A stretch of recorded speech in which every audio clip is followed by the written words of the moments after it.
खुदी को कर बुलंद इतना कि हर तकदीर से पहले खुदा बंदे से खुद पूछे, बता तेरी रजा क्या है। तो हाँ भाई भैया, क्या हाल है। आज की वीडियो में हम कैम्ब्रिज ओ लेवल बायोलॉजी का पेपर 2 सॉल्व करने जा रहे हैं। ये हमने लिया है मई जून 2022 सीरीज से और ये उसका वेरिएंट नंबर 21 है। तो I hope that all of you must be enjoying your life and I hope that you continue to enjoy your life, and specifically we all should pray for our parents, we all should work hard, and we all should contribute to the development of the society, a society that is meant to transform the world. Anyways, question number 1 हम start करते हैं। Question number 1 में अच्छा, ये जो आपके मई जून 2022 series, अभी 2023 में तो उन्होंने ना ज़रा चेंज कर दिया था, इसका ना पेपर पैटर्न थोड़ा सा चेंज कर दिया था। जो 2022 हमारे पास है ना, 2022 एंड बैकवर्ड्स, उसमें हमारे पास 3 सेक्शन है, ए बी और सी। तो ए बी में सारे करने, और सी जो है उसमें है ही 2 सवाल। So you have to attempt 1 by 2, but we will do all of these questions. And और ये पेपर जो है 80 के, वैसे अब से आपके 75 के होते हैं, बट ये पेपर 80 का है। खैर, क्वेश्चन नंबर 1 जो है ये हमारे पास डर्मा में से आया है। क्वेश्चन नंबर 1 में क्या कहता है, डायग्राम शोज ह्यूमन स्किन। तो ये इसने कहा कि जो डायग्राम है हमारे पास ये ह्यूमन स्किन को शो कर रही है। Identify the parts labelled B and C. अच्छा, पहले हम ना यहाँ पे बी की बात करते हैं। ये देखें, ये बी आ रहा है, ये बी यहाँ पे देखें, इसकी एक शाख ये जा रही है, और ये बी है, इसकी फिर एक शाख, मतलब कि ये है, ये डिस्ट्रीब्यूट होती जा रही है। अब ये कोई उसने हमें हमने ये तस्वीर है, ये हमने आंखों से नहीं ली, ये माइक्रोस्कोपिक लेवल पिक्चर है हमारे पास। इसका मतलब क्या है कि बी जो है it is dividing into many branches, और ये क्या है हमारे पास, कैपिलरी है। बी हमारे पास कैपिलरी है। So B is our capillary. Now we talk about C. अच्छा, सी में अब आप देखें कि ये हमारे पास एक इंटरमिंगल्ड स्ट्रक्चर है आपस में, ये मतलब गोल गुलैयाँ हुई हुई हैं इसकी, तो जिस तरह आप देख सकते हैं। और ये हमारे पास ऊपर स्किन के टॉप के ऊपर एपिडर्मिस से बाहर ओपन हो रहा है। सिमिलरली आपको मैं ये दिखाऊं कि यही सेम स्ट्रक्चर है, ये यहाँ पे भी मौजूद है, और यहाँ पे तो ये हेयर फॉलिकल के साथ बाहर होता है। यहाँ पे ये हमारे पास हेयर के साथ बाहर आ रहा है। ये वाला जो स्ट्रक्चर है, ये स्ट्रक्चर है किस चीज का, ये हमारे पास स्वेट ग्लैंड है। ये हमारे पास सी, हमारे पास स्वेट ग्लैंड है, जिसका काम होता है स्वेट रिलीज करना, ताकि बॉडी का जो टेम्परेचर है वो मेंटेन रहे, होम्योस्टैट्स रहे। तो ये था पार्ट ए। पार्ट 2 में वो क्या कहता है, describe how part B is involved in maintaining a constant body temperature, in maintaining a constant body temperature when the external temperature drops। उसने क्या कहा है कि भाई देखो, अब जब बाहर का टेम्परेचर ठंडा हो जाएगा, बाहर का टेम्परेचर गिर जाएगा, तो बी ने ऐसा क्या काम करना है कि जिसकी वजह से बॉडी जो है अपना नॉर्मल बॉडी टेम्परेचर जो है उसको रिटेन रख पाएगी। अच्छा, अब जो हमारे पास बी है ना, हमने कहा कि ये कैपिलरी है हमारे पास। एक फिनोमेना होता है, इसे आप कहते हैं वेजोडाइलेशन। आप लोगों ने इसकी बेसिक्स पढ़ी है मेडिकल के अंदर, आप इसकी बहुत ज़्यादा डिटेल पढ़ेंगे, वेजोडाइलेशन क्यों होती, कैसे होती, कौन से हार्मोन्स कराते हैं, वगैरह वगैरह। खैर, वेजोडाइलेशन के अंदर हमारे पास जो कैपिलरी है, ये बस कैपिलरी है, वो हमारे पास कैपिलरी उसका साइज इंक्रीज हो जाता है, कैपिलरी स्वेल कर जाती है। इसका एंटागोनिस्टिक होता है वेजोडाइलेशन का वेजो कंस्ट्रिक्शन। वेजो कंस्ट्रिक्शन, कंस्ट्रिक्शन से क्या मुराद कि हम उसको ब्लॉक कर रहे हैं, हम उसको पतला कर रहे हैं। मतलब यहाँ पे लेट्स सपोज अगर इस कैपिलरी की लेंथ 2 nm थी, 2 नैनोमीटर थी, तो अब हम उसको 1 नैनोमीटर कर देंगे, तो हमने उसकी क्या करा दी, वेजो कंस्ट्रिक्शन। अच्छा, अब वेजो कंस्ट्रिक्शन से होता क्या है, स्किन के पास से कम ब्लड फ्लो करता है, स्किन के पास से कम ब्लड फ्लो करता है। देखिए, जब आपकी बॉडी में, अच्छा मैं आपको पहले बता दिया था वेजोडाइलेशन के बारे में, अब मैं बताता हूँ वेजोडाइलेशन क्यों होती है। जब आपकी बॉडी ने अपना टेम्परेचर लूज करना होता है तो वेजोडाइलेशन होती है, ज्यादा ब्लड फ्लो करता है, ज्यादा ब्लड फ्लो करता है तो आपकी बॉडी में से हीट एनर्जी जल्दी एस्केप हो जाती है। उसका एंटागोनिस्टिक है हमारे पास वेजोडाइलेशन। वेजोडाइलेशन में क्या है, थोड़ा ब्लड फ्लो करेगा इन ब्लड वेसल्स के अंदर, जिसकी वजह से हीट एनर्जी है वो इनके अंदर थोड़ी होगी, और थोड़ी हीट एनर्जी होगी so there would be lower loss of radiation. Lower loss of radiation जो हमारे पास यहाँ पे उसने मतलब इस तरह आर्ट्रियोल सारा उस तरह तो नहीं दिखाया हुआ, लेकिन यहाँ पे आर्ट्रियोल में से हमारे पास एनर्जी लॉस थोड़ा होगा। So that what it means B is a blood vessel that vasoconstricts when the external temperature drops। जब एक्सटर्नल टेम्परेचर गिर जाता है तो वेजो कंस्ट्रिक्शन देखने को मिलती है। इसकी वजह से क्या है कि therefore there is lesser loss of energy to the surroundings as lesser blood flows। जितना मैटर ज्यादा होगा उतनी उसकी एनर्जी ज्यादा होगी। as lesser blood flows and body retains its heat। तो ये जो है हमारे पास फुल फिनोमिना है वेजो कंस्ट्रिक्शन का। ठीक है, पार्ट ए में क्या कहता है? Part A is unevenly distributed in human skin. Part A क्या है हमारे पास? ठीक है, part A is unevenly, part A पहले तो मैं बताऊं है कि वो मतलब सेंसरी न्यूरॉन है। ठीक है, सेंसरी न्यूरॉन या रिसेप्टर कहेंगे, रिसेप्टर सेल भी सेंसरी न्यूरॉन, लेकिन special kind of sensory neuron, उनको हम रिसेप्टर कहते हैं। Part A is unevenly distributed in human skin. Name part A and suggestion for this uneven distribution. तो क्यों वो अनइवनली डिस्ट्रीब्यूट होते हैं थोड़ी जगह में? अब जो सेंसरी न्यूरॉन या रिसेप्टर हैं, ऐसे तो सेंसरी न्यूरॉन कहते हैं कि जो पकड़ के लाएंगे मैसेज आपके पास इंटर न्यूरॉन तक या न्यूरॉन तक। तो यहाँ पे हम रिसेप्टर ही लेंगे जिन्होंने मैसेज, जिन्होंने स्टिमुलस डिटेक्ट करना है। दे डिटेक्ट स्टिमुलाई। अब क्या है कि आपको अगर अब आपकी बॉडी में तो जो अनइवन डिस्ट्रीब्यूशन होती है वो इस वजह से कि आपकी बॉडी जो है हर वक्त वो इन्वायरमेंट से एक्सपोज नहीं होती। हर बॉडी के सारे पार्ट्स हर वक्त एक्सपोज नहीं होते। लेट्स सपोज क्या वक्त होता ही ऐसे कि आपकी जो हैंड्स है, आपका फेस है, वो ज्यादा तरीके से डिस्ट्रीब्यूट मतलब ज्यादा टैकल करता है हमारे पास एटमॉस्फेयर को, जबकि जो आपका हार्ट, आपका चेस्ट, आपका एब्डोमेन है, इसका बिल्कुल लेना देना ही कोई नहीं हमारे पास एटमॉस्फेयर से। जिसकी वजह से क्या है कि हमारा स्किन, ये रिसेप्टर सेल्स हैं फिंगर्स के और हेड के, माउथ के, ये जो हैं ज़्यादा एक्टिव हो जाते हैं और इनके अंदर हमें ज़्यादा रिसेप्टर्स देखने को मिलते हैं। इसी वजह से हमें हीट एनर्जी हमारी उंगलियों पे ज़्यादा महसूस होती है।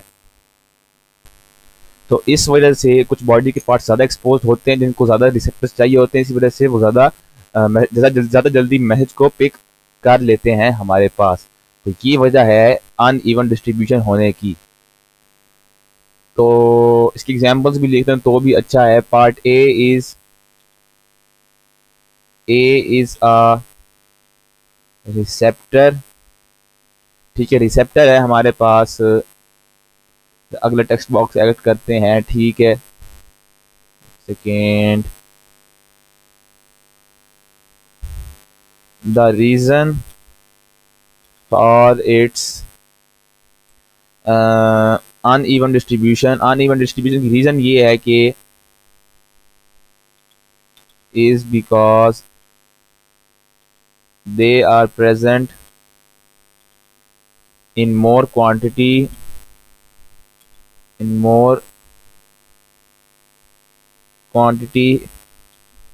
in some body parts while in others they are minute in number. ठीक है, ये एक वजह होती है जिसकी वजह से वो अनइवनली डिस्ट्रीब्यूट हुए होते हैं। इसकी वजह और भी वजह है कि उनकी डेंसिटी थोड़ी होती है। एग्जाम्पल के अंदर लिख देंगे examples in fingers the receptor cells The receptor cells are more dense because fingers are always exposed part of the body. So this would be your right answer here. And आज तो सच में बड़ा ही lovely weather हुआ है, बारिश हो रही है हल्की हल्की ज़बरदस्त। ठीक है, अच्छा अब क्या कहता है, the thickness of D can change over several month, suggest and explain one reason for a decrease in this thickness. सबसे पहले ये पूछता है डी है क्या, हमें तो पहले ये आइडेंटिफाई करना पड़ेगा डी होता क्या है, फिर ही हम बताएंगे इसके आगे क्या हो सकता है क्या नहीं हो सकता।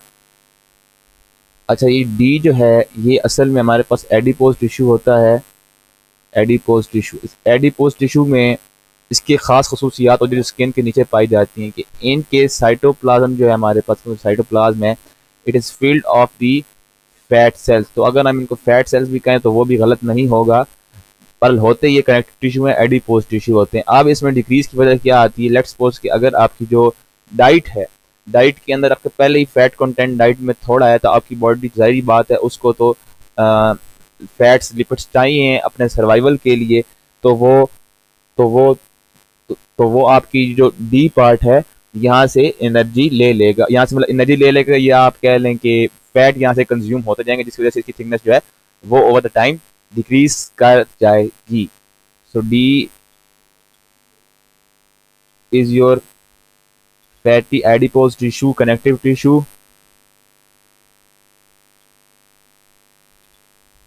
which contains mostly fats। ठीक है, ये एक बात। दूसरी बात ये, और हम क्या लिखेंगे इधर, हाँ उसकी डिक्रीज की वजह लिखनी है। डिक्रीज की वजह की है, the reason for its decrease is that as you consume less fat by your diet,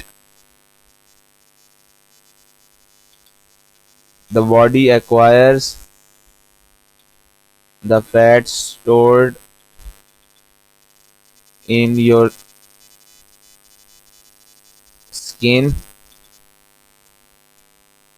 to compensate for energy consumption। तो वो आपकी एनर्जी जो कंज्यूम होनी है उस वजह से वो उसमें से फैट निकाल लेगी। So we have done the question number 1, we move on to question number 2 here. ठीक है, क्वेश्चन नंबर 2 में क्या कहता है, a man decides to do some fitness training to improve his ability to provide oxygen to his muscles. ठीक है, तो एक इंसान जो है, एक मर्द का बच्चा जो है वो कहता है कि मैंने फिटनेस ट्रेनिंग करनी है ताकि मेरे जो हमारे पास हैं और मेरे जो मसल्स के हैं, मसल्स उनको ऑक्सीजन की एक अच्छी मात्रा पहुंच जाए। तो वो कहता है describe the route and oxygen molecule takes from the atmosphere to reach the muscles. उसने कहा कि भाई एटमॉस्फेयर से मसल्स तक पहुंचने के लिए क्या होता है। तो first of all the air enters the went pipe by your nose, या इसको यहाँ पे साथ ऑब्लिक माउथ। इस तरह आपका एयर जो है वो एंटर होती है। अच्छा उसके बाद क्या है हमारे पास,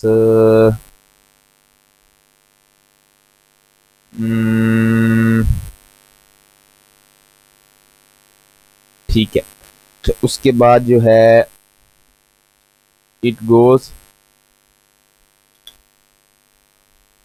through bronchi and bronchioles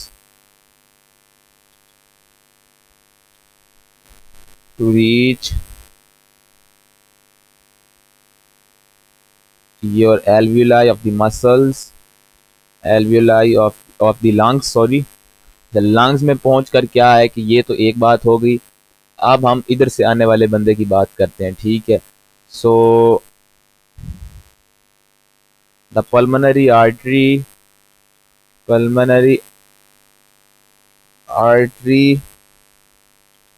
from the heart containing D oxygenated blood, जिसमें हमारे पास डी ऑक्सीजनेटेड ब्लड होता है, पल्मोनरी आर्टरी इसी को कहते हैं जिसमें डी ऑक्सीजनेटेड ब्लड होता है, एंटर्स द लंग्स, जब वो लंग्स में दाखिल होंगे होगा क्या कि वो आर्टरियोल्स में डिवाइड हो जाएंगे, they branch into arterioles, just a second here, ठीक है, वो आर्टरियोल्स में डिवाइड हो जाएंगे, branch into the arterioles and then obviously into capillaries, capillaries में डिवाइड होंगे तो ही वो ऑक्सीजन एक्सचेंज कर पाएंगे, then into capillaries which surround alveoli, तो अब उसके अंदर ऑक्सीजन की मात्रा कम है, ठीक है, so the oxygen enters the blood stream by diffusion, diffusion के जरिए आएगी, and then the blood vessels form venules, वो वेन्यूल्स बना देते हैं, and they form pulmonary vein which reaches your heart, तो यहां तक ये हो गया, देन योर हार्ट, फिर आपका जो हार्ट है it pumps the blood and it reaches a specific tissue by a particular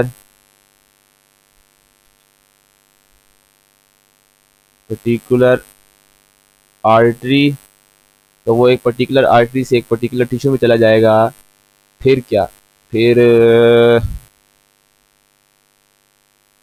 then the oxygen diffuses into tissue fluid and reaches your muscle cells. That is how it works. This whole thing लंबा सवाल था, खैर एक minute,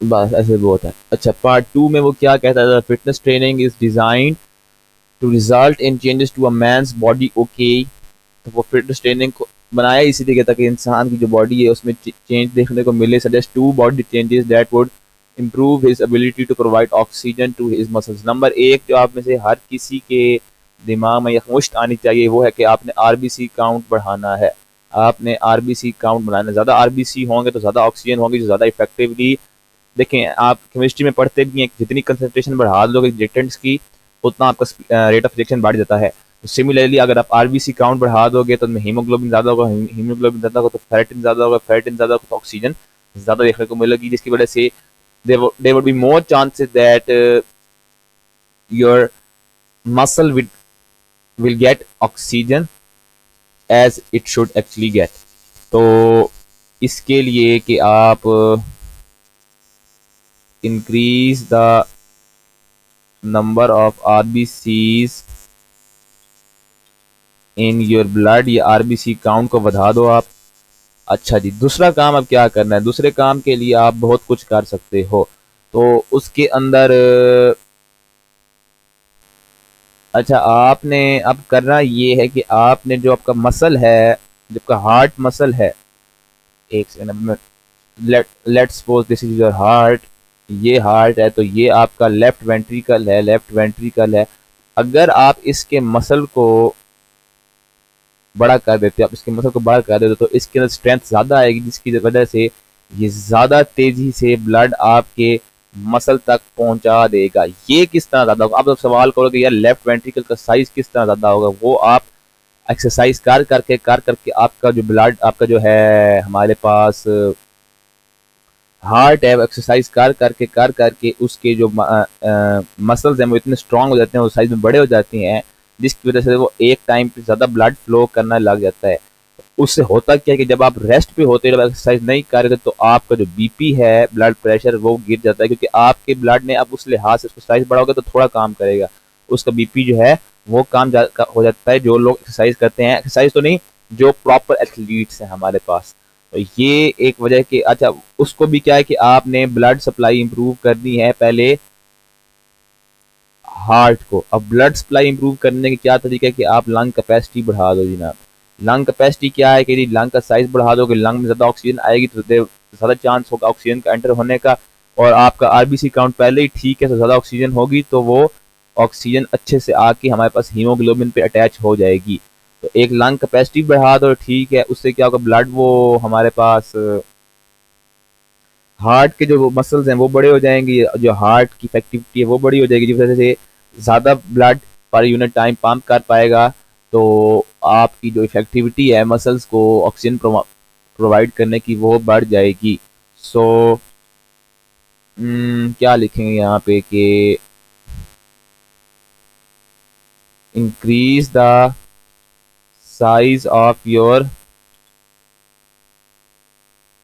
ventricle of heart, या oblique आप लिख दें यहाँ पे कि इम्प्रूव लंग कैपेसिटी।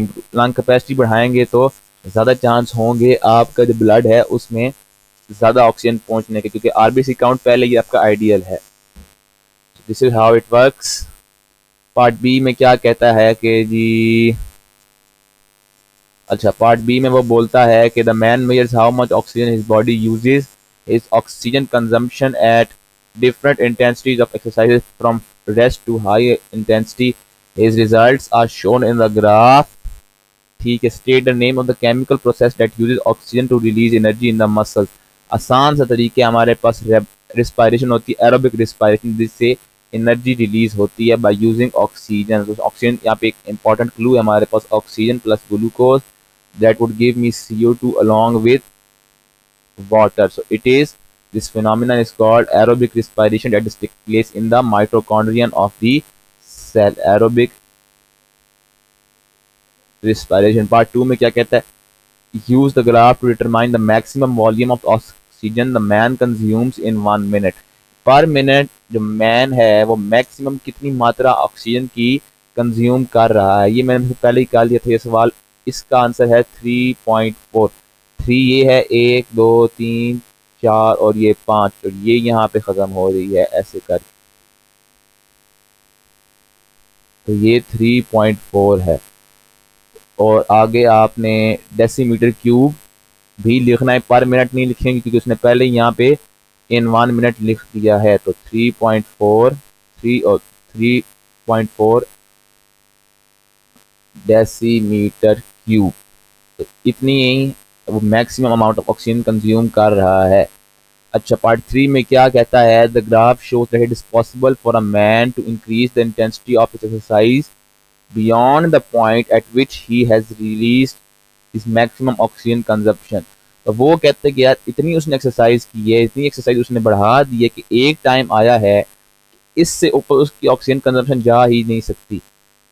अब उस और वेरिएबल्स को आप निकाल दें कि बंदे को कहीं हार्ट की एग्रोमेकेली तो नहीं है, या इसका हार्ट साइज बड़ा है, लंग साइज बड़ा है, उसको छोड़ें आप, यहाँ पे एक आइडियल सिस्टम ले लें। उसने कहा इतने एक्सरसाइज की बंदे ने कि वो मैक्सिमम ऑक्सीजन जो वो कंज्यूम कर सकता था उसने वो वैल्यू रीच कर ली। अब वो पूछता है कि ठीक है, he can only do this for a short period of time. वो ये सब कुछ है ये थोड़े पीरियड के लिए कर सकता है, मतलब कहना क्या चाह रहा है वो यहाँ पे, वो ये कहना चाह रहा है कि यार देखो, वो तो चाहता है कि भाई उसकी ऑक्सीजन कंजम्पशन, ऑक्सीजन जो उसको प्रोवाइड कर रहे हैं उसके मसल्स को, उसकी अमाउंट जो है ज़्यादा से ज़्यादा रहे, वो तो ये चाहता है। हो क्या रहा है कि यार एक वक्त ऊपर वो जितनी मर्जी एक्सरसाइज बढ़ाता जाएगा, ये जो ग्राफ है this would remain constant. Why would this remain constant? वजह ये है कि उसके जो मसल्स हैं, मसल्स में अब देखें ऑक्सीजन डेफिशिएंसी होगी, आप हाई इंटेंसिटी काम कर रहे हो तो ऑक्सीजन डेफिशिएंसी होगी। ऑक्सीजन ना हो फिर भी रिस्पायरेशन टेक प्लेस कर सकती है, but that is by anaerobic respiration. Anaerobic respiration आप सबको पता है जनरली यीस्ट में देखने को मिलती है। इसकी एक प्रोडक्ट है हमारे पास लैक्टिक एसिड। लैक्टिक एसिड जो है वो आपके घुटनों में, आपके मसल्स में बहुत शदीद पेन करता है, जिसकी वजह से आपको वहां पे घुटने टेकने पड़ते हैं। आप वहां पे कहते हैं नहीं बस यार इससे ऊपर मैं अब नहीं कर सकता, ठीक है ना। so that is why he can only do this for a short period of time. This is the main reason here कि as he continues increasing the exercise intensity, exercise intensity बढ़ाता गया वो, he tries to provide more oxygen to his muscles, but यहाँ पे आप लिखेंगे but ये कि but because there is deficiency of oxygen at higher level, नहीं at rigorous भी नहीं, क्या लिखूंगा मैं,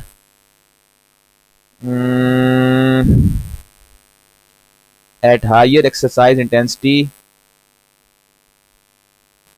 as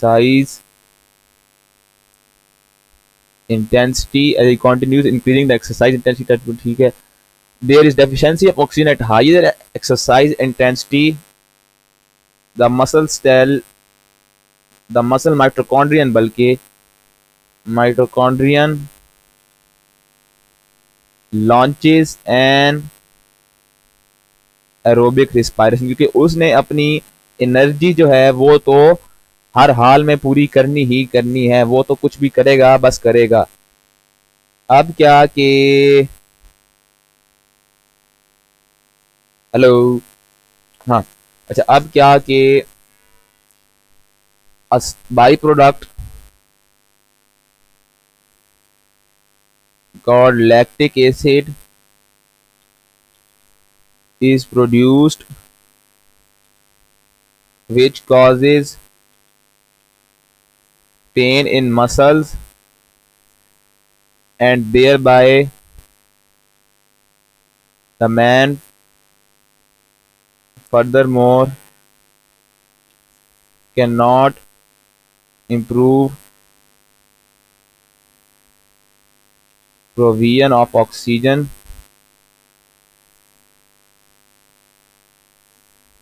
as he has to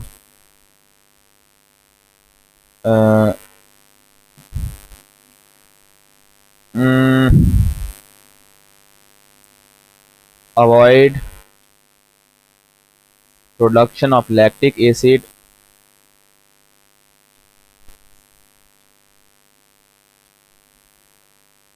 which causes pain in muscles. I hope you have understood. Simple सा सवाल था ये भी।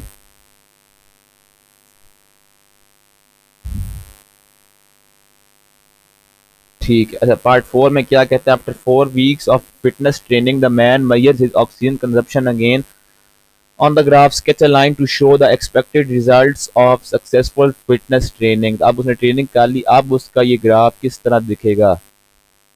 अच्छा, अब होना क्या है कि देखिए उसने इतनी एक्सरसाइज कर ली कि उसने अपनी ऑक्सीजन कंजम्पशन पर मिनट तो इम्प्रूव कर ली, तो मतलब वक्त के साथ साथ वो तो इम्प्रूव करती जाएगी ऑक्सीजन कंजम्पशन। मैंने आपको लेकिन बताया था एक पॉइंट ऐसा आना कि जहाँ पे उसकी ऑक्सीजन कंजम्पशन इम्प्रूव नहीं होगी, वहाँ पे वो सेल जो है एनारोबिकली रिस्पायरेशन करने लग जाएगा, लैक्टिक एसिड रिस्पायरेशन करने लग जाएगा।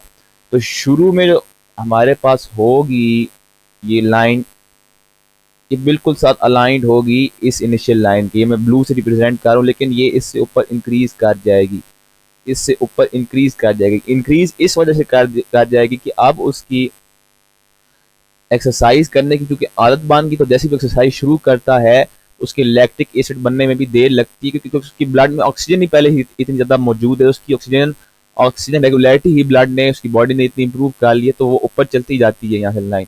लेकिन मैंने आपको बताया था एक वक्त ऐसा आना है कि ये लाइन फ्लैट हो जाएगी। क्यों लाइन फ्लैट हो जाएगी? क्योंकि इस पॉइंट पे एक वक्त तो आएगा ही आएगा कि लैक्टिक एसिड तो बनेगा, वहां पे उसको ऑक्सीजन कंजप्शन जो है वो उसकी स्टैटिक हो जाएगी और उसको फिर एक्सरसाइज वहां पे ब्रेक लेना पड़ेगा। This is how it works. We have done question number 2 as well. We move on to question number 3। ठीक है। अच्छा, क्वेश्चन नंबर 3 में वो क्या बोलता है? A gardener grows a species of dahlia, a flowering plant. ठीक है। Each year the gardener chooses his best plants and takes cuttings to make new plants. ठीक है, तो हर साल उसकी जो प्रोडक्शन होती है उसमें से वो बेहतरीन से बेहतरीन उम्दा दाना जो है वो तलाश करता है, उसमें से कटिंग लेके नए प्लांट्स उनको ग्रो कर देता है। तो पार्ट ए में क्या कहता है? Removing the lower leaves and placing the cuttings in a transparent bag helps prevent them wilting until the roots develop. ठीक है। अब अगर वो जो थलवे जो, एक मिनट, हाँ मैं समझ रहा हूँ, उसके जो निचले लीव्स हैं जिस तरह यहाँ पे वो दिखा रहे ये वाले, अगर इनको वो रिमूव कर देता है और उनको एक उनकी कटिंग्स जो है एक ट्रांसपेरेंट बैग में प्लेस कर देता है जो उसको प्रिवेंट विल्टिंग से बचाती है जब तक रूट्स डेवलप होते हैं। ठीक है। Suggest and explain how this two steps help to prevent wilting. अच्छा, अब वो लोअर लीव्स को रिमूव कर देगा और दूसरा क्या करेगा? Covering with transparent bag. Number एक चीज, ट्रांसपेरेंट बैग जब कवर करेगा उसके ऊपर तो उससे क्या होगा? ह्यूमिडिटी जो है, humidity is increase due to which, humidity बढ़ा दी उसने, ड्यू टू विच ह्यूमिडिटी का क्या ताल्लुक होता है ट्रांसपायरेशन के साथ? ट्रांसपायरेशन कम हो जाती है। The rate of transpiration decreases. ठीक है। ट्रांसपायरेशन डिक्रीज, जो ट्रांसपायरेशन है वो कम होती है, उसकी वजह से क्या होता है? वाटर लॉस थोड़ा होता है। और फोटोसिंथेसिस जो है, फोटोसिंथेसिस उसके लिए हमारे पास जो वाटर है उसकी अमाउंट बढ़ती हुई देखने को मिलती है। जबकि रिमूवल ऑफ लोअर लीव्स का क्या ताल्लुक है? अब यहाँ पे काफी सारे बच्चे कंफ्यूज हो जाएंगे once again, I am sure. अच्छा, रिमूवल ऑफ लीव से क्या होगा कि आपका जो, देखिए रिमूवल ऑफ लीव से क्या है कि आप लीव्स उतार रहे हो, लीव्स के ऊपर क्या स्टोमेटा देखने को मिलता है, स्टोमेटा की वजह से वाटर लॉस होता है। वाटर लॉस जो होता है वो रेट ऑफ फोटोसिंथेसिस को डिक्रीज कर सकता है, क्योंकि फोटोसिंथेसिस के लिए H2O एक बेसिक रिएक्टेंट है, वो नहीं होगा तो फोटोसिंथेसिस ही नहीं होगी। सो removal of lower leaves reduces the stomata on the plants, thus uh, decreases the rate of photosynthesis. Removal of lower leave से क्या फोटोसिंथेसिस डिक्रीज होगा, उससे क्या होगा कि वाटर अवेलेबल तो फोटोसिंथेसिस बनेगी, फोटोसिंथेसिस बनेगी, ग्लूकोज बनेगी, एनर्जी बनेगी और वो विल्टिंग नहीं होगी। एनर्जी का उसने क्या करना है? रूट्स बनानी है। ये काफी सूरत बात की है यहाँ पे, उसने रूट्स बनानी है। Taking cutting is a commercial application of asexual reproduction. तो define asexual reproduction. Asexual reproduction वो रिप्रोडक्शन है जिसमें एक ही पेरेंट से via a single parent genetically identical offspring जो हैं वो देखने को मिलते हैं, उनको हम कहते हैं, इस प्रोसेस को कहते हैं एसेक्सुअल। एसेक्सुअल जो कह रहे हैं आप इसको रिप्रोडक्शन, सेक्सुअल कुछ लोग बोलते हैं इसको। तो और एसेक्सुअल जो रिप्रोडक्शन है इसमें हमारे पास जो गैमीट्स है उसकी फ्यूजन भी होती नहीं है क्योंकि सिंगल पेरेंट होता है हमारे पास। तो ए sexual reproduction means simple cell division, simple cell division that produces an exact duplicate of an organism's without involvement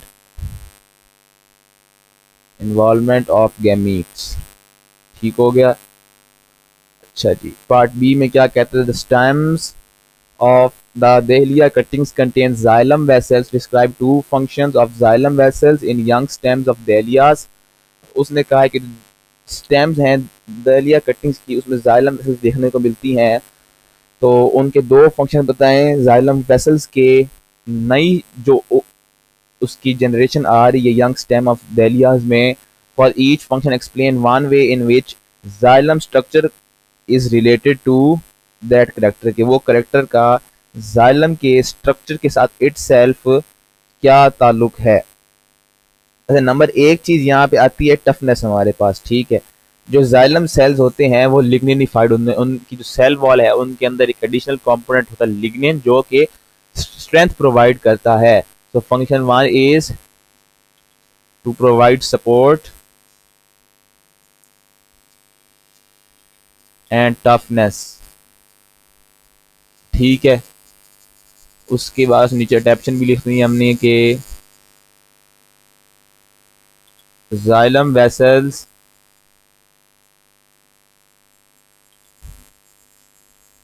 contain, क्या कंटेन करते हैं भाई? Contain lignin in their cell walls which provides support. इतनी सीधी सी बात है कि जाइलम वेसल की जो सेल वॉल होती है उसमें लिग्निन एक एसेंशियल कंपोनेंट होता है जो हमें प्रोवाइड करता है। क्या प्रोवाइड करता है, ये तो सवाल है। क्या प्रोवाइड करता है? स्ट्रेंथ प्रोवाइड करता है। यहाँ पे स्ट्रेंथ भी लिख लें, वो भी ठीक है। अच्छा, फंक्शन नंबर टू बताएं, उसकी अडेप्टेशन बताएं। फंक्शन टू असल में प्राइमरी फंक्शन है जाइलम का। ठीक है, वो तो सेकेंडरी आ जाता है ना, टफनेस प्रोवाइड करना। जाइलम का प्राइमरी फंक्शन होता है to transport water and minerals, transport water and minerals from, कहां से कहां तक? From roots to aerial parts of plants, roots to upper parts of the plants. और उसके लिए उसके पास क्या अडाप्टेशन है, ये सबसे बेहतरीन सवाल उसने यहाँ पे कर दिया है। देखें, जो जाइलम सेल्स होते हैं उनके अंदर जो एंड वॉल्स होती हैं जो आपस में एक दूसरे को कनेक्ट करती हैं, दे लैक एंड वॉल्स, और वो खुद ही ज्वाइन होते हैं, जिसकी वजह से लॉन्ग हॉलो ट्यूब्स हमारे पास देखने को मिलती हैं। तो जो जाइलम वेसल्स हैं, xylem vessels are long, thin भी होती हैं, they lack end walls, they lack end walls and join to form long tubes. End walls तो होती कौन है? Join to form long tubes that help in transport of water, so that is how it works। ठीक है, उसने क्या part सी में क्या कहता है, ये मेरे ख्याल कुछ जेनेटिक्स में से लगता है। पार्ट सी में कहता है Gardner's dahlia cuttings grow into full sized plants with flowers। ठीक है, तो वो ग्रो कर देते हैं फुल साइज प्लांट जिसमें फ्लावर्स भी देखने को मिलते हैं। The gardener decides that he would like to produce a plant that combines the disease resistance characteristic of one of the plants with the red petal color of another। उसने कहा कि वो एक ऐसा बूटा बनाना चाहता है, एक ऐसा प्लांट बनाना चाहता है, एक ऐसा पौधा बनाना चाहता है जिसके अंदर डिजीज रेजिस्टेंट कैरेक्टरिस्टिक भी हो और उसके अंदर जो पेटल का है रेड कलर, रेड पेटल का कलर वो भी देखने को मिले। With reference to the name parts of the plants describe how he could achieve this. उसने करनी यहाँ पे क्या है, उसने आर्टिफिशियल सिलेक्शन करनी है, उसने आर्टिफिशियल सिलेक्शन करनी है, खुद ब्रीड करवाना है यहाँ पे उसने। तो सबसे पहले यहाँ पे फिनोमिना का नाम लिख लें। He has to carry out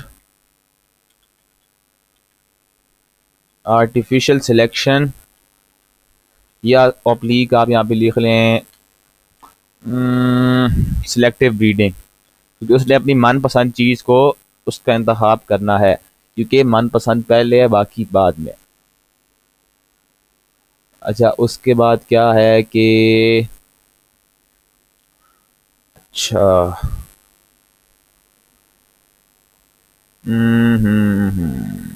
what a lovely weather today.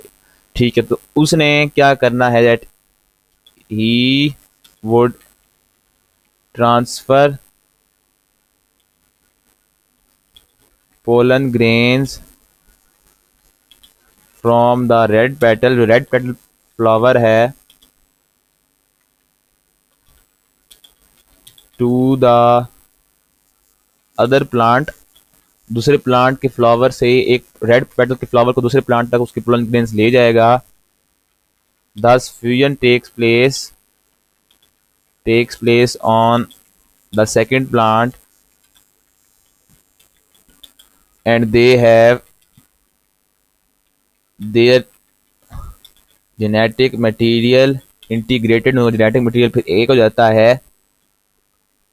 Seeds are produced, ठीक है, सीड्स जो हैं वो प्रोड्यूस होते हैं, सीड्स आर प्रोड्यूस्ड। उसके बाद वो क्या करेगा,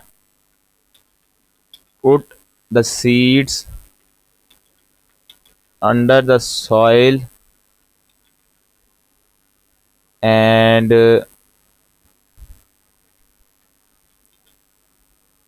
select the best bread plant. जो प्लांट सबसे बेहतरीन बना है उसने चूंकि एक ही प्लांट लेना है, इसलिए वो बेस्ट ब्रेड प्लांट का ही ऑब्वियसली इंतखाब करेगा।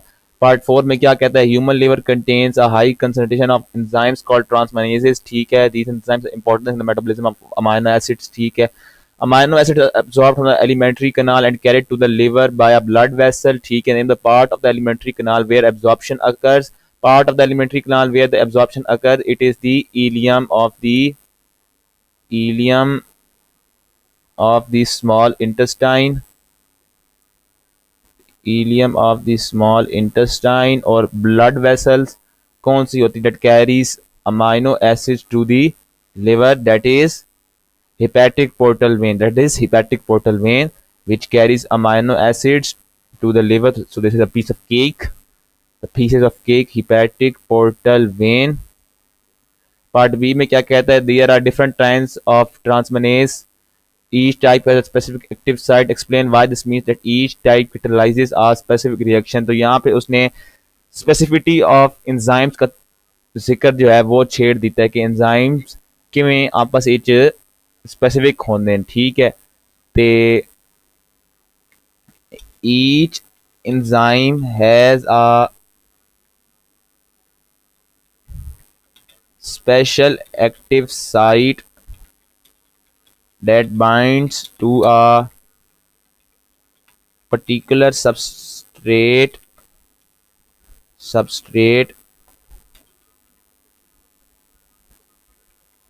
and catalyzes it, उसको वो कैटालाइज करता है। ठीक है, each type catalyzes a specific reaction। ठीक है, an enzyme substrate complex is formed due to which a particular या required product जो है वो फॉर्म हो जाती है। प्रोडक्ट इज फॉर्म्ड, एक्सप्लेनेशन में इसकी देता हूं अभी। Thereby of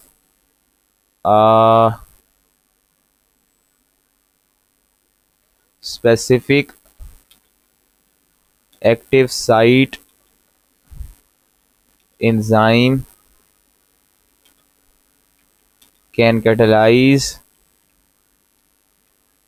a reaction of a particular substrate।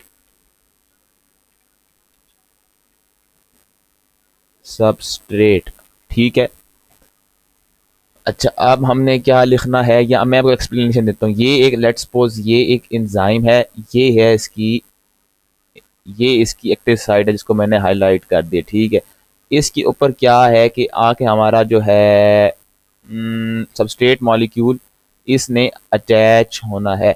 अब सबस्ट्रेट मॉलिक्यूल की एक शेप है और एक्टिव साइट की एक शेप है। अगर तो सबस्ट्रेट मॉलिक्यूल और हमारे पास जो एक्टिव साइट है उसकी शेप मैच करती हुई तो हमारे पास एंजाइम सबस्ट्रेट कम्प्लेक्स बन जाएगा, जिससे हमें प्रोडक्ट देखने को मिलेगी जो हमें चाहिए। लेकिन अगर जो है सबस्ट्रेट वो स्पेसिफिक नहीं है, उसकी शेप इसमें पूरी ही नहीं आती एक्टिव साइट के अंदर, तो फिर क्या करेंगे? फिर कुछ नहीं किया जा सकता। तो फिर वो जो रिएक्शन है उसको वो एंजाइम कैटलाइज करेगा नहीं। इसी वजह से जो हमारे पास हैं ये क्या है हमारे पास एंजाइम्स, ये बहुत ज़्यादा स्पेसिफिक होते हैं। ठीक है, क्वेश्चन नंबर 5 पे चलते हैं। क्वेश्चन 5 में क्या कहता है? A plant species lives in pond, diagram shows the whole plant and the section through one of its leaf. The leaves are adapted to float on the surface of the water. Suggest one advantage to the plant of the leaves floating on the surface of water. ऐसे plant को क्या फायदा है जिसके leaves पानी की सतह पर घूम रहे हैं?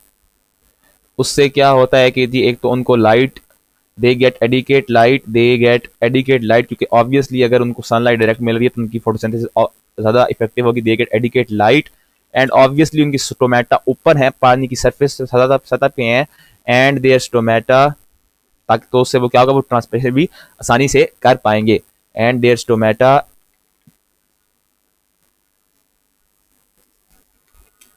help the plant, they educate light and their stomata educate get enough CO2 for photosynthesis, that is how it works। ठीक है, name the parts of the leaf labelled A and B के नाम बताएं। क्लियर सी बात है, B जो है इसमें कोई चीज मौजूद है नहीं, तो बी तो है हमारे पास एयर स्पेस या इंटरसेलुलर स्पेस। और ए क्या है? देखें, ए के अंदर से यूं गैस डिफ्यूज होके कुछ यूं यूं यूं यूं बाहर निकल जाती है, तो ये ओपनिंग है। सिमिलरली ये जगह है, ये भी ए ही है।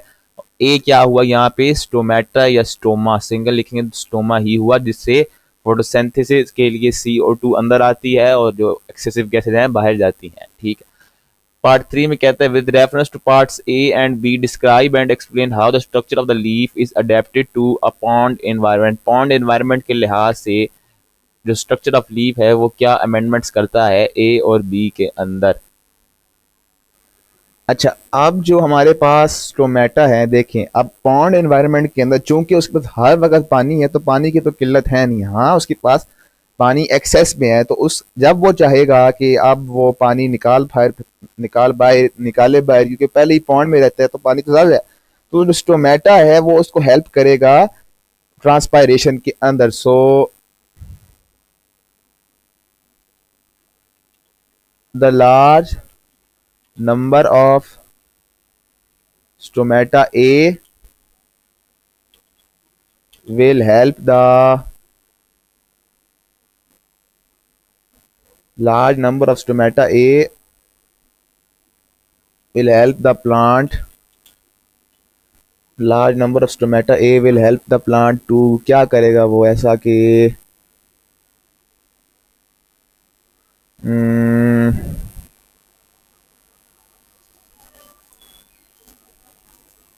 will help the plant to conduct transpiration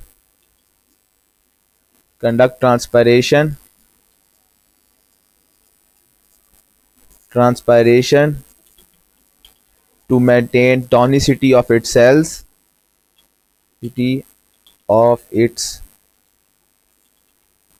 cells and to carry out gaseous exchange। और जो पार्ट, एक सेकेंड,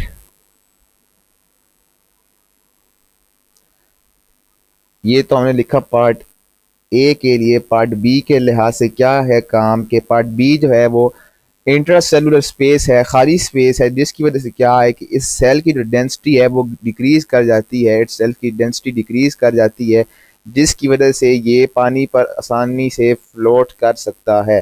तो यही 2-3 जवाब आपके जहन में आने चाहिए। तो large air spaces large air spaces क्या करेंगे, large air spaces reduce the density of the cell,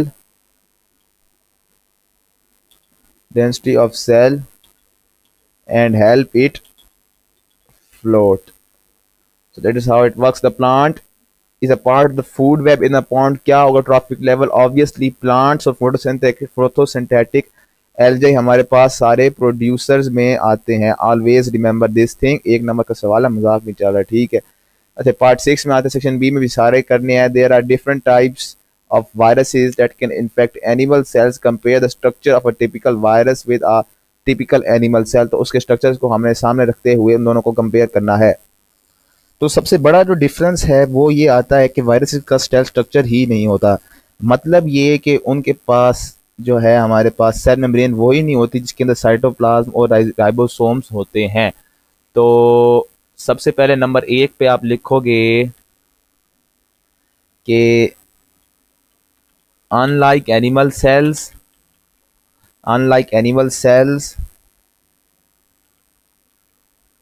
viruses are not surrounded by a semi-permeable membrane. Viruses are not surrounded by a semi-permeable membrane containing cytoplasm with ribosomes. ठीक है, तो ये सबसे बड़ा difference है हमारे दरमियान इसका, वायरस का और एनिमल सेल का. अब यहाँ पे सवाल आता है कि एनिमल सेल के पास तो चलो सेल मेम्ब्रेन है, तो क्या नाम है, वायरस के पास क्या चीज़ है.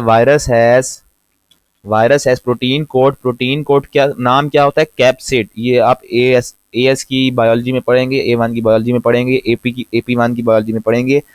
Virus has protein code of protein molecules.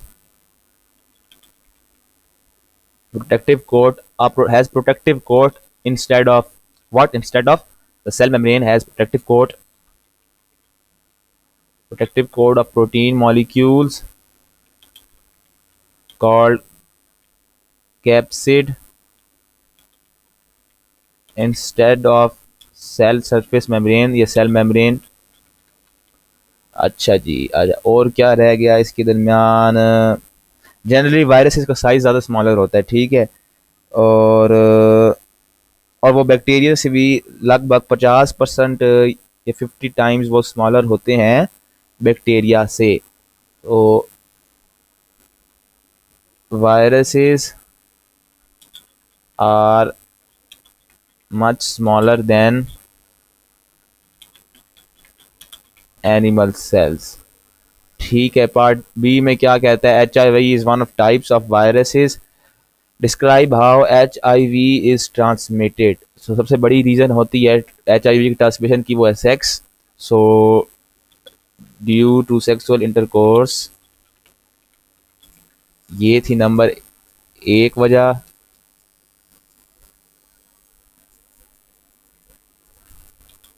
एक second,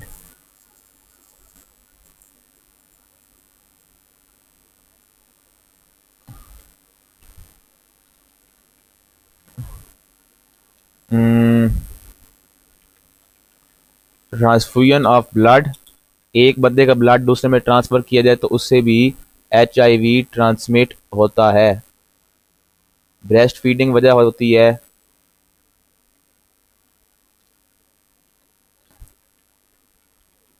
breast feeding transmits HIV to the child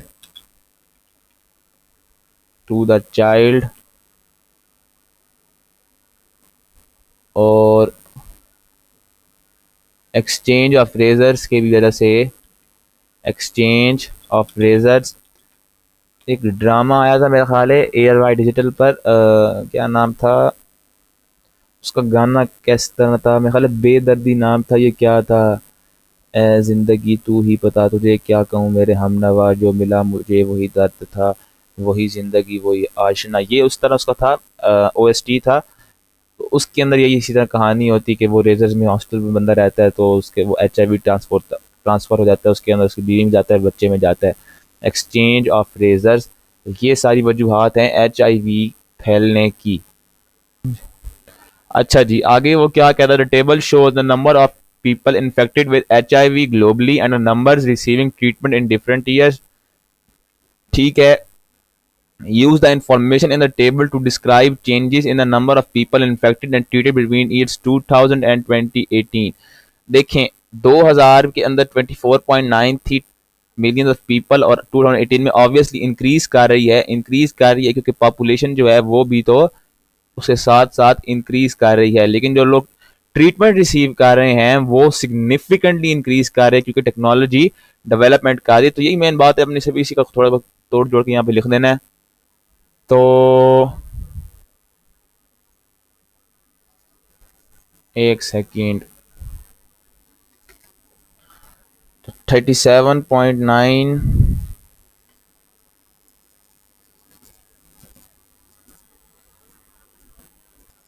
अच्छा, तो ईयर 2000 से 2018 तक जो पीपल इन्फेक्टेड विद एचआईवी थे वो इंक्रीज कर रहा है 54.1% बिकॉज पॉपुलेशन इंक्रीज कर रही है। तो आप पहले तो इस चीज को लिखोगे ना, so the people infected with HIV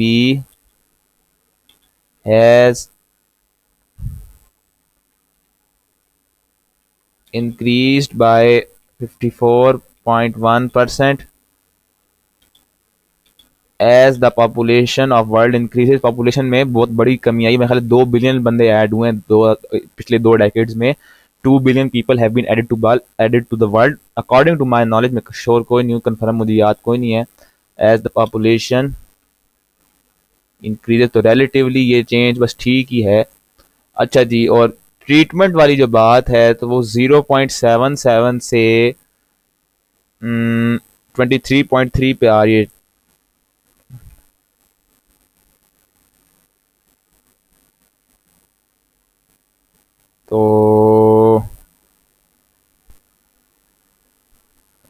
तो जो हमारे पास people receiving treatment for HIV है वो 96.6%, 96.7% इंक्रीज कर रहा है। तो टेक्नोलॉजी एडवांस हो रही है। The technology has advanced which has enabled the people receiving treatments to increase by 96.7%, 96.7%, 96.7% क्या 96.7% और हाँ बस ठीक है, इतना ही सही है। तो यहाँ पे हमने कर लिया क्वेश्चन नंबर 6। तो रिप्रोडक्शन भी कर लिया। आगे हमारे पास डेंटिस्ट्री है, न्यूरो है और मेरा ख्याल है इकोलॉजी है एंड पे। ठीक, अच्छा डेंटिस्ट्री में सबसे पहला सवाल है, diagram show section through a molar tooth of a human. ठीक है, तो पार्ट ए में उसने डायग्राम को थोड़ी देर के लिए इग्नोर करें। State the function of a molar tooth. Molar tooth आपको क्या होती है? दाढ़ होती है। आपकी दाढ़ के फंक्शन क्या है? Crushing, grinding, mastication of the food, सारे एक ही लफ्ज हैं। च्यूइंग ऑफ द फूड जो मर्जी कह लें, crushing, grinding, chewing. Proper name है मैस्टिकेशन है। Mastication of the food is done by your molar tooth. So this is the function of the molar tooth. अच्छा, पार्ट बी में क्या कहता है? The pulp is a living tissue. ठीक है, उसने कहा है पल्प जो है वो एक लिविंग टिश्यू है date contains the sensory nerve endings ठीक है, एंड ब्लड कैपिलरीज, ठीक है। Describe the movement of the molecules in the pulp between the blood capillaries and the cytoplasm of the surrounding sales. उसने कहा है movement of molecules को describe करें between the blood capillaries, जिसके अंदर blood capillaries दौड़ रही हैं, और जो बाकी आसपास सेल्स डेंटिन है और उसके ऊपर एनामेल है, एनामेल के साथ डायरेक्ट टच उसका कोई नहीं है, ऑल दो डेंटिन के साथ है, तो उसके साथ मूवमेंट ऑफ मॉलिक्यूल्स कैसी है उसको डिस्क्राइब करें। अच्छा, ये काफी सिंपल जवाब है इसका। देखें, पल्प जो है इट कंटेन्स लिविंग मैटर, ठीक है, साथ उसके ब्लड कैपिलरीज और साइटोप्लाज्म गुजर रहे हैं। अब क्या है, उस लिविंग मैटर ने अपने सर्वाइवल के लिए सबसे पहले तो ऑक्सीजन यूटिलाइज करनी है, साथ में उसने ग्लूकोज यूटिलाइज करनी है, और उसके वेस्टेज में से CO2 है हमारे पास और यूरिया है। तो ऑक्सीजन और ग्लूकोज उसने एब्जॉर्ब करनी है ब्लड कैपिलरी से, तो वो मूव करेंगे बाय डिफ्यूजन, क्योंकि ऑक्सीजन जो है पल्प के अंदर तो है, मतलब खत्म हुई पड़ी, तो तभी तो उसको ऑक्सीजन चाहिए, तो ऑक्सीजन और ग्लूकोज मूव करेंगे बाय डिफ्यूजन। और जो CO2 और यूरिया है हमारे पास, अब उसकी कंसंट्रेशन पल्प में ज्यादा है, उसने पल्प ने उसको एक्सपेल करना है ब्लड कैपिलरी के अंदर, तो वो मूव करेंगे बाय, वो भी बाय मूव करेंगे डिफ्यूजन, क्योंकि पल्प में उसकी जो अमाउंट है, मात्रा है, वो ज्यादा है। तो और ये सब कुछ हो रहा है across a semi permeable membrane, partially permeable membrane, क्योंकि ब्लड कैपिलरीज हैं उसके थ्रू वो डिफ्यूज करेगा और वो फिर मूव करेगा हमारे पास पल्प के अंदर, जो सेंसरी नर्व एंडिंग्स हैं, सेंसरी न्यूरॉन्स हैं, उसकी जो नर्व एंडिंग्स हैं उसके अंदर वो सेमी परमिएबल मेम्ब्रेन के थ्रू मूव करेंगे। तो इन the blood capillaries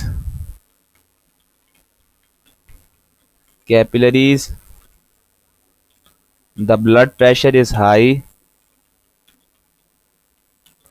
due to which the blood plasma leaks out. As a result, oxygen and glucose diffuse from the capillary to pulp, and in exchange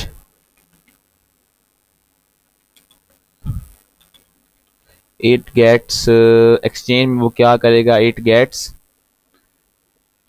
waste products from the pulp, so that is how it works, from the pulp.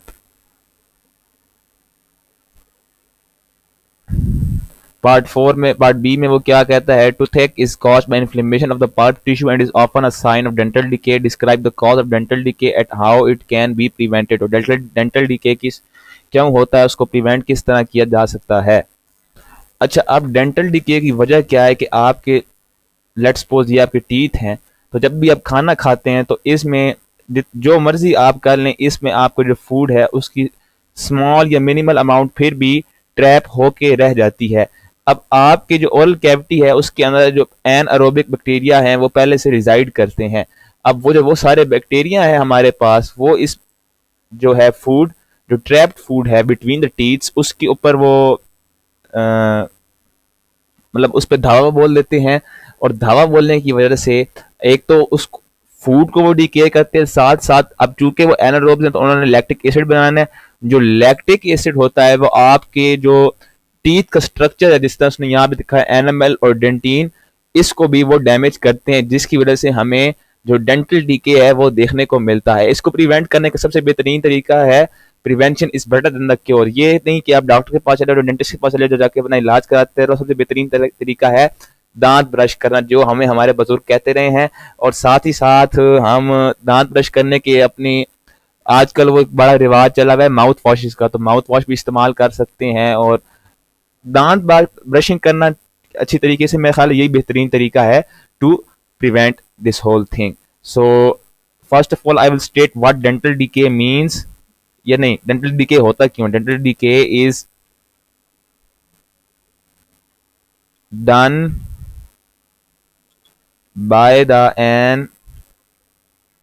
anaerobes of the oral cavity। तो ये तो है असल हमारे मुजरिम इस कहानी के, जो ये सब कुछ कराते हैं।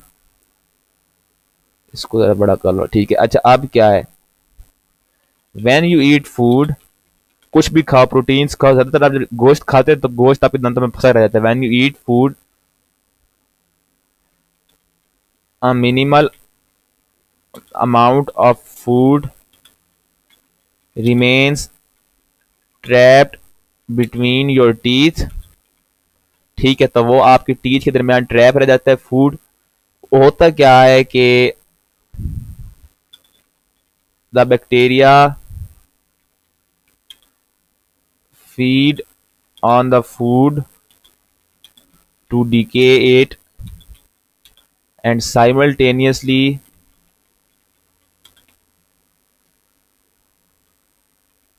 produce lactic acid as a byproduct,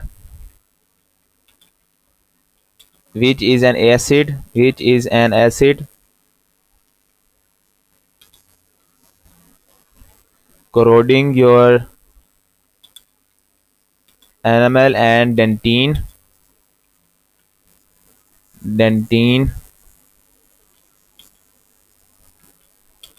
and your teeth get worsened। तो इस वजह से आपके दांत हैं वो खराब हो जाते हैं। अच्छा जी, अब इसको प्रिवेंट करने का क्या तरीका है जी? प्रिवेंट करने का तरीका मैं यहाँ पे लिख रहा हूँ साइड बाय, कि डू प्रॉपर ब्रशिंग,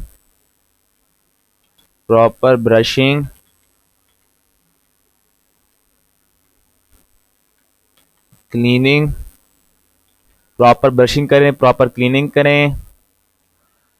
अच्छा जी, यूज माउथ वॉश,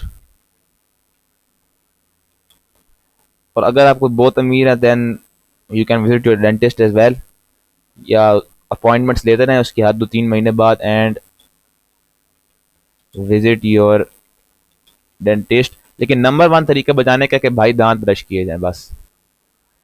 ठीक है जी, we move on to question number section number C. तो इसका एक पार्ट करना है, एक नहीं करना। पहला है कंप्लीटली न्यूरो से और दूसरा है हमारे पास इकोलॉजी से। ठीक है जी, अच्छा, न्यूरो में क्या कहता है? 8 the functions of body are coordinated by nerve impulses and hormones, compare these two types of coordination. इन टाइप्स ऑफ दो कोऑर्डिनेशन होती है, केमिकल कोऑर्डिनेशन होती है और एक नर्वस कोऑर्डिनेशन होती है। तो इनके दरमियान जो फर्क है वो यहाँ पे हमने स्टेट करना है। अच्छा, जो केमिकल कोऑर्डिनेशन होती है उसका जो कह लें कि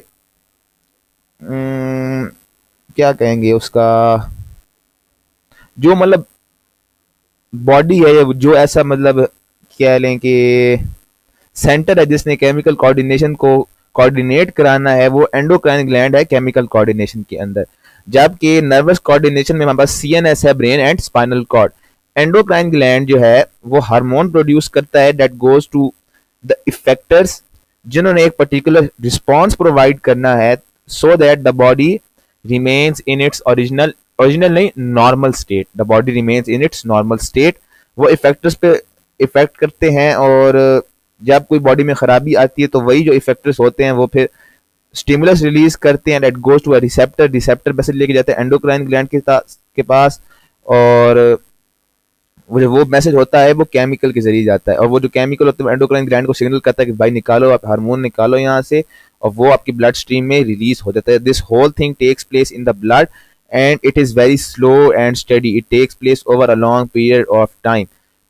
जो हार्मोनल हमारे पास हैं चेंजेस या जो केमिकल कोऑर्डिनेशन होती है बहुत ज्यादा स्लो होती है।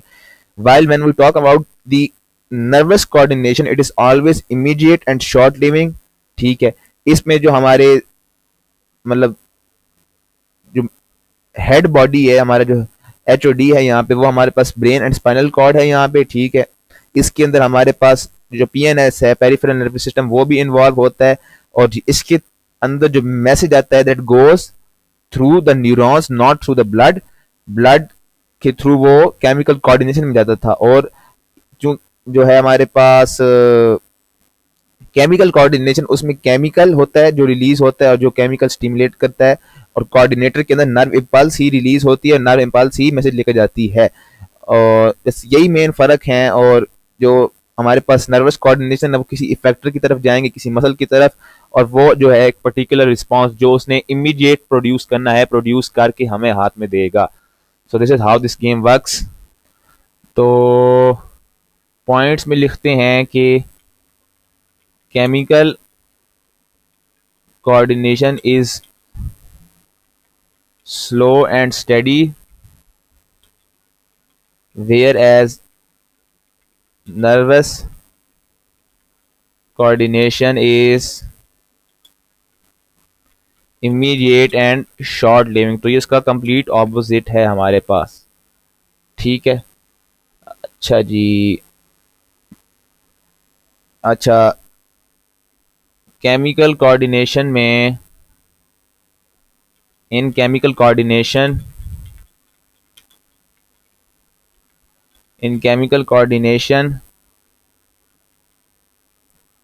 endocrine glands produce the response। ठीक है, whereas in nervous coordination CNS लिख रहा हूँ, central nervous system produces the response. ठीक है, अच्छा जी। 4 डिफरेंस लिखने, 4 नंबर का सवाल है। उसके बाद आप लिखो यहाँ पे कि इन केमिकल कोऑर्डिनेशन, CC लिख रहा हूँ, इन CC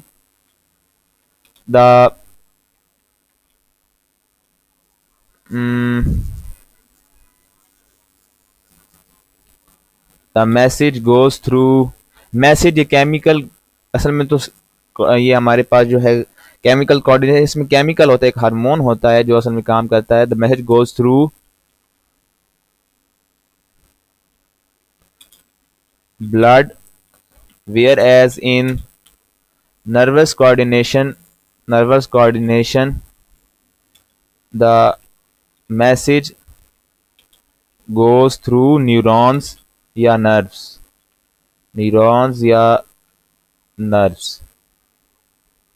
3 ये हो गए। चौथा भी आप लिख लो यहाँ पे कि nerve impulses always have same nature, whereas hormones are different chemicals।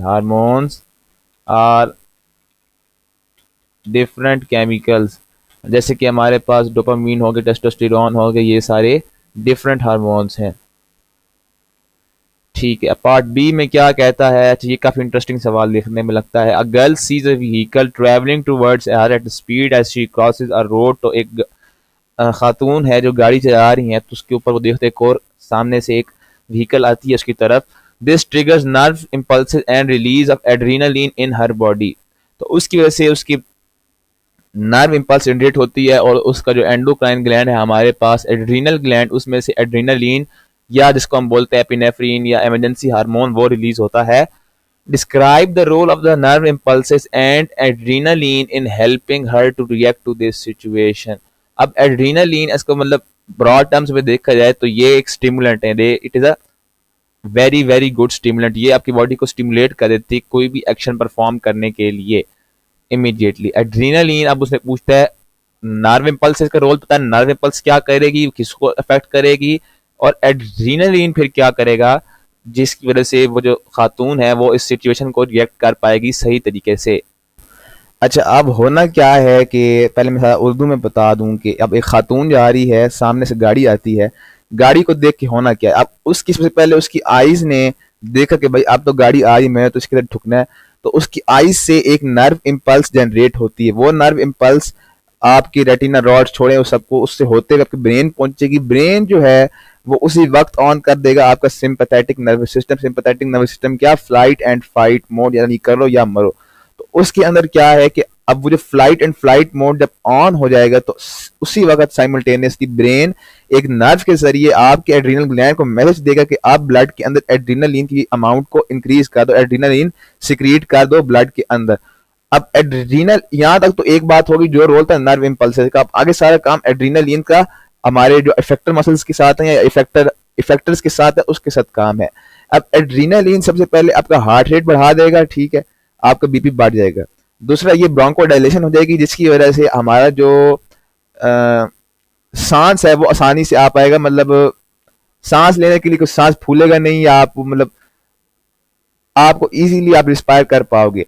साथ ही साथ आपके जो गैस्ट्रिक सिस्टम है, जो गट है, उसको आपकी ब्लड सप्लाई रोक दी जाएगी क्योंकि उसकी गट मोटिलिटी बिल्कुल खत्म कर दी जाएगी एक वक्त के लिए।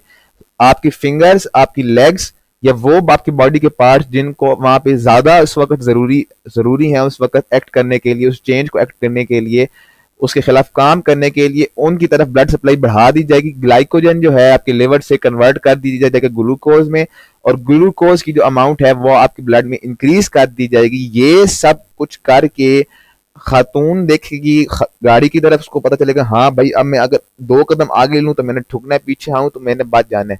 अब अब आपके जो बॉडी है उसके सारे पार्ट्स, आईज, मसल्स, हैंड, सब कुछ के पास सारे वेरिएबल्स मौजूद हैं जो उसको वो काम करने के लिए चाहिए। तो जैसे ही वो गाड़ी देखेगी वो 2 कदम पीछे लेगी, जिसकी वजह से वो गाड़ी से बच जाएगी। अब हम ये सारी बात अंग्रेजी में लिखेंगे। अच्छा जी, कि when the girl sees the car, a nerve impulse is generated that travels to the brain from her eye. Her brain turns on the sympathetic nervous system, which prepares the body to deal emergency situations. अच्छा, अब क्या किए जी, एक second, अब क्या किए जी, the brain sends a message to adrenal glands to release adrenaline in the blood, due to which, अब मैं सीरीज में लिख रहा हूँ क्या क्या होना है, due to which the heart beats faster, bronchodilation occurs which allows the girl to respire properly, bronchodilation occurs, साथ ही साथ blood supply to gut is inhibited, उसके साथ क्या, blood supply two legs and her shoulders, क्योंकि उन्होंने उस वक्त सबसे ज्यादा काम करना है उसको पीछे हटाने में वहां से, एंड हर शोल्डर्स इंक्रीजेस, यहाँ पे आप इफेक्टर मसल्स भी लिख सकते हैं, increases glucose is converted, no sorry, glycogen is converted to glucose, glycogen is converted into glucose, thus when all of these are present, the body gets all the essentials to perform the quick action. As a result, the girl prevents herself from the car.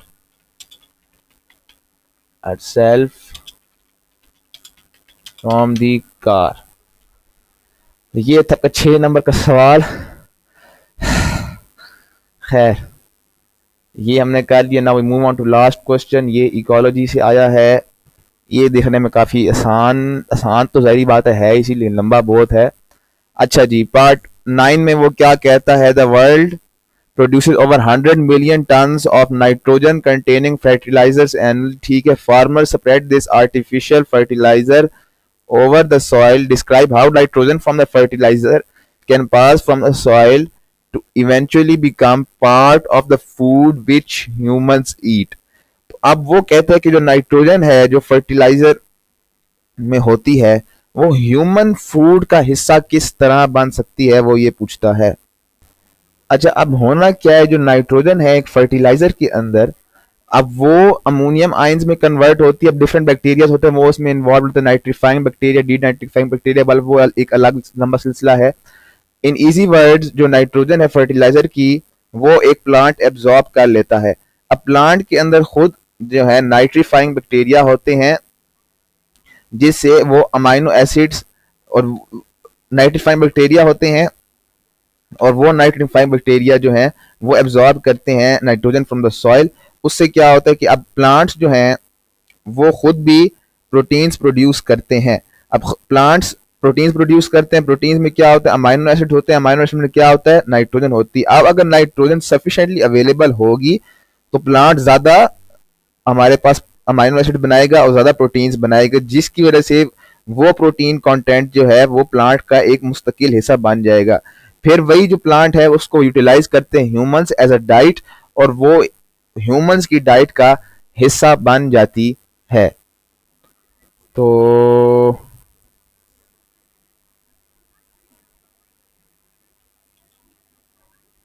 The nitrogen in the fertilizer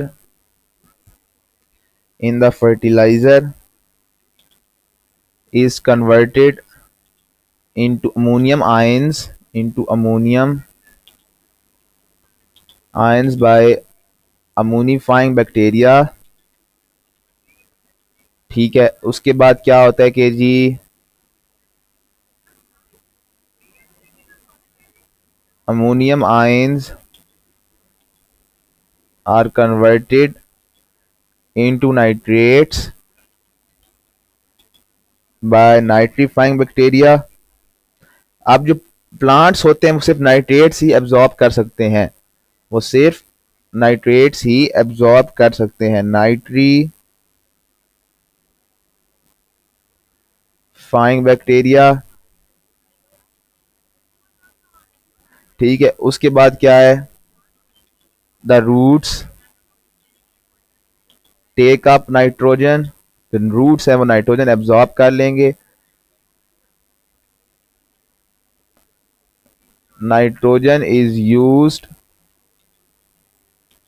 to make amino acids and amino acids form the protein content of the plant thus when the humans eat plants, the protein content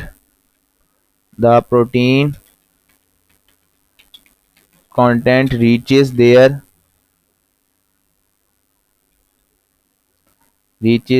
gastric system. Okay.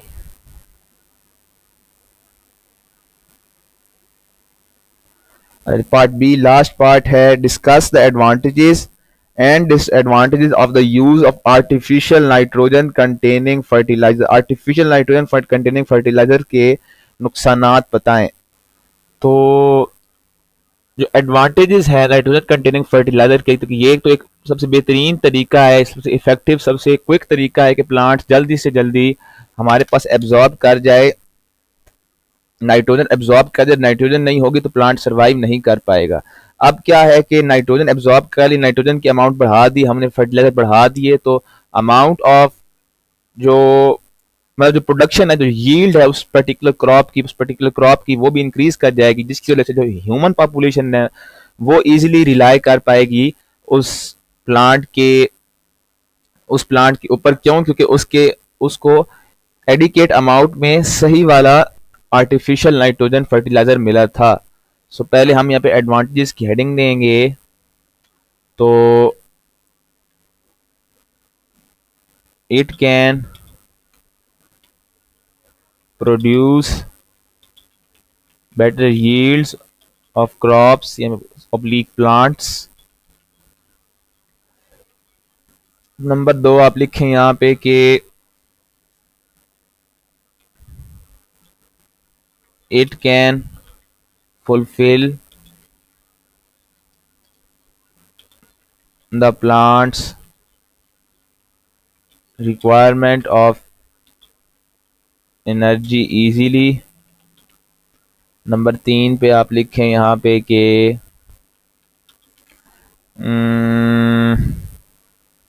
Due to this human population can feed on the plants, क्योंकि उसकी yield बढ़ गई तो उनके लिए resources बढ़ गए इंसानों के लिए और वो इजीली फीड कर जाएंगे। Due to increased yields the human population can feed on plants. ठीक है, यहां तक तो हमने बात कर ली एडवांटेजेस की। अब बात करनी जनाब डिसएडवांटेज की। डिसएडवांटेज काफी ज्यादा है। इसे एक तो मैं आपको बताऊं, हैबर प्रोसेस जो है ना, जिससे आप बनाते हो अमोनिया भी नाइट्रोजन कंटेनिंग फर्टिलाइजर का एक इफेक्टिव हिस्सा होता है, एक इसेंशियल हिस्सा होता है। उसके अंदर एक तो खर्चा बहुत आता है, क्योंकि उसमें हाई प्रेशर डिप्लॉय करना होता है, हाई टेम्परेचर डिप्लॉय करना है। जो फ्रिट्ज हैबर है, जब उसने बना लिए थे ये अमोनिया बनाई थी, तो उसके बाद उसने वर्ल्ड वार में भी शिरकत की थी एज ए साइंटिस्ट अपने मुल्क के लिए, और उससे भी काफी जो है TNT बम्स वो बने थे और उससे तबाही हुई थी। लेकिन हम यहाँ पे फर्टिलाइजर की बात करें तो उस सब कुछ छोड़ें तो नाइट्रोजन कंटेनिंग फर्टिलाइजर को बनाने की कॉस्ट ही बहुत ज्यादा है। The cost to manufacture these is very very high, बहुत महंगे होते हैं। हालांकि किसान, एक आम किसान जो है वो तो इसको अफोर्ड भी नहीं कर सकता सही तरीके से। ठीक है, कोई भी चीज जो आर्टिफिशियल है, जो सॉइल की जो अपनी है सलाहियत खुद को रिकंस्ट्रक्ट करने की, जो अपनी सॉइल की नेचुरल कैपेबिलिटीज है उसको भी हैम्पर करती हैं, कोई भी फर्टिलाइजर हो पड़े। ठीक है, चाहे वो नाइट्रोजन हो, चाहे फास्फोरस हो, चाहे पोटेशियम हो, जो सॉइल का अपना स्ट्रक्चर है उसको वो डैमेज हर हाल में करते हैं। सो दो डिग्रेड द सॉइल स्ट्रक्चर, या सॉइल एरोजन भी कॉज करते, नहीं सॉइल एरोजन तो नहीं कॉज करते। अच्छा, उसके बाद आप यहाँ पे लिखोगे कि it can cause eutrophication if provided in excess, if release in excess. ठीक है, यूट्रिफिकेशन क्या होता है? Increase in chemical nutrients in an ecosystem. अब यूट्रिफिकेशन से होगा क्या कि आप वो जो सारे प्लांट्स हैं उसमें जब नाइट्रोजन, वो तो उन्होंने अवेल कर ली जिनको नाइट्रोजन चाहिए थी, बाकी जो है वो वॉश ऑफ हो जाएगी और वो वाटर बॉडीज में पहुंचेगी। इंक्रीज इन केमिकल न्यूट्रिएंट्स से क्या होगा? यूट्रोफिकेशन होगी, एल्गल ब्लूम्स जो है वो ग्रो करेंगे, लाइट पहुंच नहीं पाएगी और बायोडाइवर्सिटी भी सफर करेगी। तो दे रिड्यूस बायोडाइवर्सिटी। ख्याल यही बहुत है बस। और बाकी जितने भी सारे हैं ना हमारे पास डिसएडवांटेजेस, वो रिलेट करते हैं हमारे पास यूट्रोफिकेशन से, सारे यूट्रोफिकेशन से बाकी सारे रिलेट करते हैं। तो मेरा नहीं मकसद, मुझे नहीं लगता कि उनको लिखने का है यहाँ पे, क्योंकि DO की जो अमाउंट है वो फॉल कर जाएगी और बैक्टीरिया जो है वो ग्रो करेंगे और पता नहीं ब्ला ब्ला ब्ला, लाइट पहुंच नहीं पाएगी, एक्वाटिक लाइफ सफर करेगी। खैर, ये थी आज की हमारी video. Thank you all, love you who have watched, make sure to subscribe and like, take care, goodbye, चाचा, गुड बाय, अल्लाह हाफिज।